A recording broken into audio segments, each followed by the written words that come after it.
Just let's start here. What are the Grizzlies getting? And the young man who helped you win a second straight national championship earlier this year.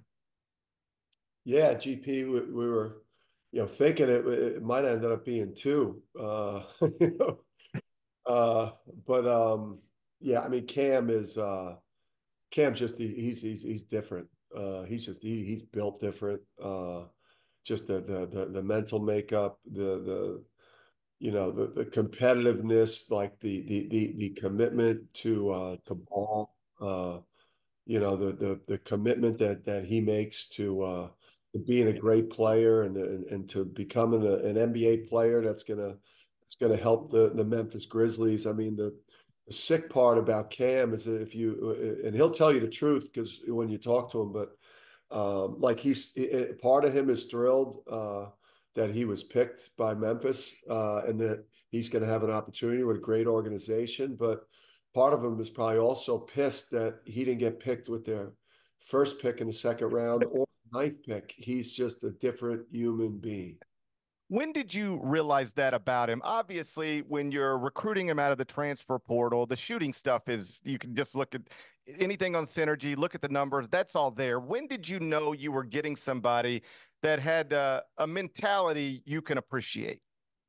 So I think, GP, when I first talked to him when he went in the portal, literally that night or the next day, I called him for that kind of that routine introductory recruit to coach call that generally takes 12 minutes, and I looked down at the phone and I think first time I looked at it, it might have said 42 minutes. And then I think the call might have wrapped up after an hour plus conversation, where just two peas in a pod, man, like just felt that connection where they share the passion for the game, there's just incredible competitiveness and just thirst and obsession with basketball. I mentioned at the top, a lot of people leading into the draft had projected the Grizzlies to end up with a UConn Husky. It just was Donovan Clingan instead of Cam Spencer. Obviously, Donovan wasn't available at number 9. He goes off the board earlier to Portland. Can you separate fact from fiction? How interested were the Grizzlies in Donovan Clingan from your perspective? Yeah, they were definitely interested. And when it got to picks, 5 and 6, I think obviously with Donovan's representation at the table, there was a lot of chatter and a lot of text messages and a lot of, hey, somebody's trying to trade, whether that was, Memphis or Chicago or even Portland to try to trade up to make sure they didn't, lose Donovan. So I think once it got past the first pick, then once it got to 5 and 6, there was a lot of chatter. And then once it obviously got to 7, you knew that Portland wasn't going to trade it. Um, I mentioned you had 4 players selected over the past couple of days. Um, and I think 3 of them selected much higher than anybody would have ever expected before you got a hold of them and they developed within your program. Obviously, Stephon Castle, he's always been projected to be this kind of guy. Klingon was not the top 20 recruit coming out of high school or anything like that. Tristan Newton wasn't expected to be an NBA player. I don't think Cam Spencer was in mock drafts a year ago. How much does that help you moving forward? Because I know coaches like to sell team success and individual success, and nobody is better positioned right now than you in the entire sport to sell both of those things. Yeah, no doubt, GP. And I think for us, we've shown an ability to do, really to do great work with players that are not your McDonald's 5 stars, but they are players on an upward trajectory. They're people that want to be coached. They've got kind of the old school values in terms of like the work ethic, wanting to be coached, accountability. They got great people around them that'll let us do our job. It helps too when you show that you could do the job with the 5 star guy too, and even help a 5 star guy really even increase his stock a little bit. But maybe it also speaks to the fact that the folks that are ranking these players in high school, maybe sometimes they're getting it wrong. Maybe sometimes they're getting influenced a little too much by the sneaker companies, or the agents, or the grassroots coaches are blowing these guys' phones up to move their player from 24 to 12. So so maybe the rankings are inaccurate. And then, sometimes when you're ranked sixth at 15 years old, you get this false sense of security where you think you've made it, and you're so far from making it. Until you've gotten that second and third contract in the NBA, you really haven't made anything. So the Grizzlies did not end up with Donovan Clingan, but they did take a center at number 9. It's the guy you're familiar with, Zach Edey. You coached against him in the national championship game. It was either before or during, sometime around the NCAA tournament. I saw a great clip of you talking about him, not just as a college player, but sort of projecting what he could be in the NBA. And you said something along the lines of, um, this guy is such a unique and special talent that, you should be able to figure out a way to use him in the NBA. From a Grizzlies perspective, now that he's in this franchise, I'm certain that's what they're going to be doing now, every minute of every day. How would you use Zach Edey to maximize his strengths at the NBA level? Yeah, well, I mean, start off from an offensive standpoint. All the analytics tell you is the three things that you're trying to do is get threes, get rim twos, and get to the free throw line.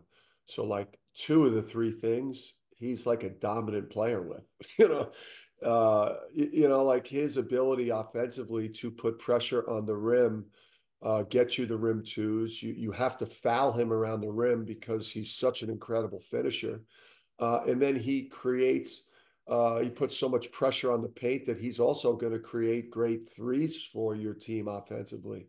There's going to be some challenges at the defensive end of the court, for him in terms of, that drop, playing in that drop coverage. He's obviously going to have to, get up higher in ball screen defense and become a little bit more adept at playing in space that way. But from a tactic standpoint, at the offensive end of the court, he's a coach's dream because he's going to be great in the lob game because he's way more athletic than people think, and he's a dominant paint finisher. I mean, these NBA guys are, they're supposed to be the best coaches in the world, so they should be able to figure out how to use the most kind of dominant inside player in college basketball since like Shaq. Wrapping up here with UConn coach Dan Hurley. I think most people know you've made some big career choices over the past month. You're back at UConn after at least exploring other big opportunities. You have an opportunity to do something that is very rare in college basketball, and that's win a third straight national championship. I know you've been in the gym with your team. You got Alex Karabin back, a lot of new faces around him. Um, Based on what you've seen so far, do you think you got a legitimate shot to go try to three-peat? Yeah, it feels like it. I remember last summer and the summer before being pretty insecure about the team. I think, wondering if we were going to be in the play-in game in Dayton or just where, you always see your team's vulnerabilities as a coach. You never quite think you're good enough, but this is a talented team. I think we're going to have the two centers again. Samson Johnson is going to take another big step, and then I think Tarris Reed is going to give us that 1-2 punch at center. We've got a plethora of like 6'6" to 6'8", multi-positional guys with Caravan and McNeely and Jalen Stewart and Jaden Ross and Isaiah Abraham. I mean, it's an impressive group that way. And then, I think the year will come down to guard play. Whether we can be the best team in the country again, it's going to come down to like Diarra and Solo Ball and Aiden, and can these guys give us close to what we've been getting at the guard spots? Because 3 through 5 is probably going to be just as good or better than what we've had at those positions. But it looks pretty good to me. It looks pretty good to me too. That is Dan Hurley, the two-time national championship winning coach at UConn, the man who helped develop and get Cam Spencer in position to be picked 53rd by the Memphis Grizzlies yesterday. afternoon. Dan, I know how busy you've been. I appreciate your time. Congrats on all your success. Send my best to Andrea and the family. Let's go, GP. You're the man. And Oh. love Memphis. They didn't always love me, though. I had some, I had some strange moments there in the AAC. Well, we look forward to having you back as not an AAC coach. Boy, that sounds even weird to say out loud these days. Not as an AAC coach, but as the former coach of a Memphis Grizzly camp. Spencer, when you come down, make sure to let me know. Gotcha, brother. The Gary Parrish Show, live weekdays at 10 a.m.